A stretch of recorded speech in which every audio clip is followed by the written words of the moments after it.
So आज आपण fertility window ही concept समजून घेऊया. नमस्कार, मी doctor Ravikant Rajinikant Salunkhe, infertility and IVF specialist, gynaecologist and director at Venus hospital Pune. Concept समजून घेण्याच्या आधी प्रेग्नन्सी राहते कशी शॉर्टमध्ये समजून घेऊया.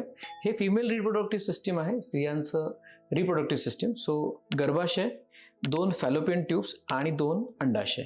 सो स्त्रियांचा पिरियड झाल्यानंतर तिसऱ्या चौथ्या दिवशी कुठल्या तरी एका ओव्हरीमधून एक स्त्रीबीज रिक्रूट होतो. तो स्त्रीबीज वाढायला सुरुवात होते. अराउंड त्याची साईज 5 ते 6 mm असते. तिथून तो वाढत पिरियडच्या अप्रॉक्सिमेटली 14th डेपर्यंत 18 to 20 mm त्याची साईज होते. त्याची साईज झाल्यानंतर हार्मोन्समुळे ह्या स्त्रीबीज फुटतं आणि त्याच्यातून एक मायक्रोस्कोपिक एग रिलीज होतो. तो मायक्रोस्कोपिक एग रिलीज झाल्यानंतर तो ट्यूबमध्ये येतो. त्या दरम्यान मिस्टरांसोबत कॉन्टॅक्ट झाले, हस्बंडसोबत कॉन्टॅक्ट झाले तर हस्बंडचे शुक्राणू योनी मार्गातून गर्भाशयातून नळीत येतात. शुक्राणू आणि स्त्रीबीजचं मिलन होतं, फर्टिलायझेशन होतं आणि एम्ब्रिओ किंवा भ्रूण प्रेग्नन्सी ही नळीमध्ये तयार होते. कालांतराने 3 ते 5 दिवसात ती नळीमधून प्रेग्नन्सी गर्भाशयात येते, चिकटते आणि त्याची पुढे 9 महिने वाढ होते. थोडक्यात सांगायचं झालं तर स्पर्म्स कॅन बी लाईव्ह और त्यांची कार्यक्षमता, जिवंत राहण्याची शक्यता अप्रॉक्सिमेटली 3 to 5 days राहते. आणि एग एकदा ओव्युलेशन झाल्यानंतर एक 12 to 24 hours. So in generally जर 14th डेच्या आसपास जर ओव्युलेशन होणार असेल एक 28 to 30 डेजच्या पिरियडच्या सायकलमध्ये, तर अप्रॉक्सिमेटली समजून घ्या की त्या 14th डेच्या 2-3 दिवस अगोदर म्हणजे समवेअर अराउंड 11-12th डेपासून ते 14th डे 15th डेला ओव्युलेशन झाल्यानंतर तिथून पुढे 1-2 दिवस म्हणजे समवेअर अराउंड 16-17 डे हा झाला फर्टिलिटी विंडो. या दरम्यान अल्टरनेट डे, डेली किंवा 1-2-3 वेळा कॉन्टॅक्ट झाला तर प्रेग्नन्सी राहण्याची शक्यता, कार्यक्षमता जास्त असते. सिमिलरली पहिले 10 ते 12 दिवस म्हणजे पिरियड्स आल्यापासून ते पुढचे 10 ते 11 दिवस कॉन्टॅक्ट ठेवलात तर प्रेग्नन्सी राहण्याची शक्यता फार कमी राहते, बिकॉज ओव्युलेशन होण्याची शक्यता कमी असते. पण याला अपवाद आहे, जर अर्ली ओव्युलेशन झालं तर राहू शकते पण शक्यता कमी आहे. So that is called as so ज्यांना प्रेग्नन्सी नको आहे, ज्यांना कॉन्ट्रासेप्शन नाही वापरायचं आहे, गर्भधारणा नको आहे, तर ह्या दरम्यान सेफली कॉन्टॅक्ट ठेवू शकतात. बट विथ मायनर म्हणजे कधी कधी प्रेग्नन्सी राहू पण शकते, ही लक्षात ठेवा. सिमिलरली एकदा ओव्युलेशन झाल्यानंतर 12 to 24 hours that egg is going to dye.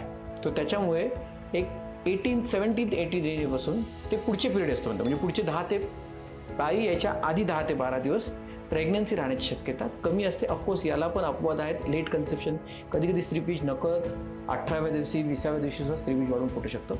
So ती एक काळजी बाळगणं गरजेचं आहे. पण जनरली ज्यांना प्रेग्नन्सी नको आहे त्यांनी हे पहिले 10 ते 11 दिवस आणि पाळे याच्या आधी 10 ते 12 दिवस हा तुम्ही सेफ पिरियड मानला जातो. आणि मधला जो 11 to 16-17 डे आहे याला आपण फर्टिलिटी विंडो पकडतो. आता एक दुसऱ्या कन्सेप्टकडे येऊया आपण की प्रेग्नन्सी राहण्यासाठी सर्वात छान वय कुठलं. आता जनरली स्पीकिंग आपण म्हणतो की 18व्या वर्षी लग्न केलेलं चालतं, पण टिल 20 आपण एक स्त्रियांची मानसिकरित्या किंवा शारीरिकरित्या पूर्णपणे परिपक्वता झालेली नसते. त्यामुळे शक्यतो प्रेग्नन्सी 20-21 वर्षापर्यंत अवॉइड केलेली बेटर.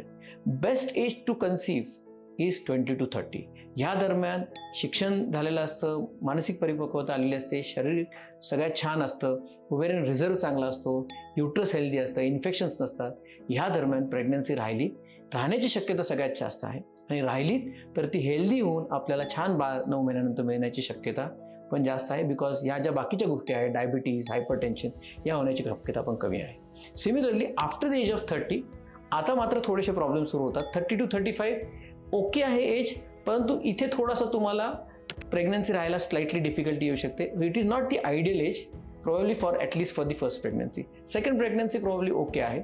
सो हा एज अवॉइड केलेलं बेटर, पण still you can very well conceive between the age of 30 to 35. आता आपण 35 to 40 येऊया. ह्या वयात मात्र आता थोडंसं नक्कीच तुम्हाला इश्यूज येऊ शकतील. थोडी पाय अनियमित होऊ शकते, रिझर्व कमी होऊ शकतो. सो ह्या दरम्यान प्रेग्नन्सी राहण्यास तुम्हाला डिफिकल्टी वाटल्यास डॉक्टरांच्या सल्ल्यानुसार तुम्हाला थोडीफार ट्रीटमेंट गरज लागू शकते. सिम्पल ट्रीटमेंट अथवा ॲडव्हान्स ट्रीटमेंटची पण गरज लागू शकते.